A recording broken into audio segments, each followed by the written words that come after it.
The road to Hollow Creek was one that most travelers avoided. It was not marked on any map, and the locals spoke of it in hushed tones, referring to it only as the path. Stories about the place varied some. Spoke of ghostly apparitions, others of strange disappearances. For Natalie, these tales were nothing more than folklore, exaggerated accounts meant to entertain or frighten.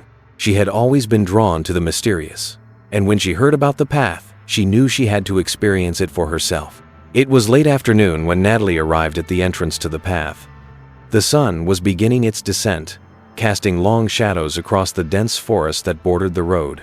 The air was heavy with the earthy scent of moss and decaying leaves.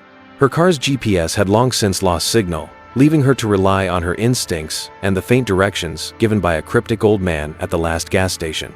"Keep your wits about you," he had said, his weathered face etched with concern. The path was narrow and overgrown, more suited to foot traffic than a vehicle. Natalie parked her car at the edge and stepped out, her boots crunching against the gravel.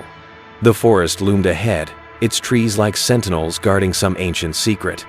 She felt a pang of hesitation but quickly dismissed it. This was an adventure, nothing more. As she ventured deeper into the forest, the sunlight grew weaker, filtered through the thick canopy of leaves overhead. The air seemed cooler here, and the usual sounds of nature were strangely absent. No birdsong, no rustling of small animals, just an oppressive silence that seemed to amplify her every step. The path twisted and turned, its destination obscured by the dense foliage. Natalie walked for what felt like hours, though her watch told her it had only been 30 minutes. She paused to take a sip of water, her eyes scanning the trees around her. That's when she noticed it. A small clearing up ahead, bathed in an unnatural golden light. Curiosity propelled her forward. The clearing was circular, its perimeter marked by stones that appeared weathered and ancient. At its center stood a single tree, its bark pale and smooth like polished bone. The tree bore no leaves, only twisted branches that reached skyward like skeletal arms. Natalie felt an inexplicable pull toward it, as if the tree were calling to her. She stepped into the clearing, the golden light casting an ethereal glow on her skin. As she approached the tree, she noticed something carved into its bark symbols that she couldn't decipher, their lines intricate and flowing. She traced one with her finger, and a chill ran through her body. The air around her seemed to vibrate, a low hum that she felt in her bones. A sudden noise broke the silence, a whisper, barely audible but unmistakable. Natalie spun around, her heart pounding. The clearing was empty, but the feeling of being watched was overwhelming. "Hello?" she called out, her voice trembling. The whisper came again, this time louder, more distinct. It wasn't a single voice, but many, overlapping in a dissonant harmony. She backed away from the tree, her pulse racing. The golden light dimmed, replaced by a deep, foreboding shadow that seemed to seep from the forest itself. The whispers grew louder, forming words she couldn't understand. Natalie's instincts screamed at her to run, but her legs felt leaden, rooted to the ground.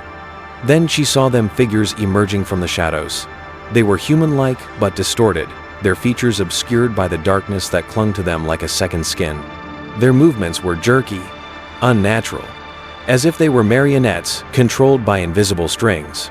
Natalie's breath caught in her throat as they began to circle her, their whispers blending into a cacophony that seemed to pierce her mind. "What do you want?" she managed to choke out, her voice barely audible. One of the figures stepped closer, its face becoming clearer. It was a woman, her eyes empty sockets that seemed to pull at Natalie's very soul. The woman raised a hand, pointing toward the tree. Natalie followed the gesture, her gaze landing on the carved symbols once more. They were glowing now, pulsing with an otherworldly light. The figures closed in, their whispers becoming a single, unified chant. Natalie felt her body move against her will, her feet carrying her toward the tree. Her mind screamed in protest, but her body obeyed the unseen force compelling her forward. She reached out, her hand trembling as it touched the glowing symbols. The moment her fingers made contact, a surge of energy coursed through her.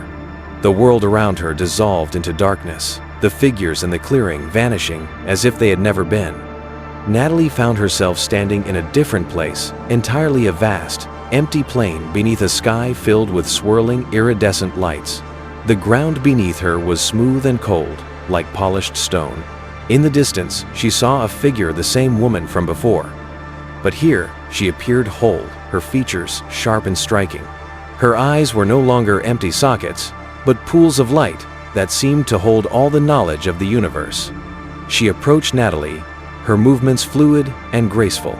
"You should not have come," the woman said, her voice resonating in Natalie's mind rather than her ears.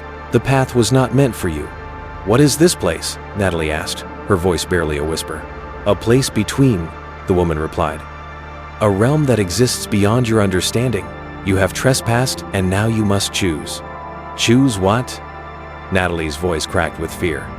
The woman extended her hand, revealing a small objecta pendant made of the same polished stone as the ground beneath them. "Take this, and you may leave. But know that you will carry its burden for the rest of your days. Refuse, and you will remain here, a part of this realm, forever." Natalie hesitated, her mind racing. The pendant seemed to pulse with a faint energy, its surface etched with the same symbols as the tree. She reached out, her fingers closing around it. The moment she did, the world shifted again, the iridescent lights and the woman fading into nothingness. She awoke on the forest floor, the morning sun filtering through the trees. Her body ached, and her mind was a foggy haze. The clearing was gone, replaced by an unbroken expanse of forest. She clutched the pendant in her hand, its surface cool and smooth. Natalie never spoke of what happened that night, but the pendant never left her. It seemed to grow heavier with each passing day, a constant reminder of the choice she had made. And though she never returned to the path, she often felt its pull, a whisper in the back of her mind that she could never quite silence.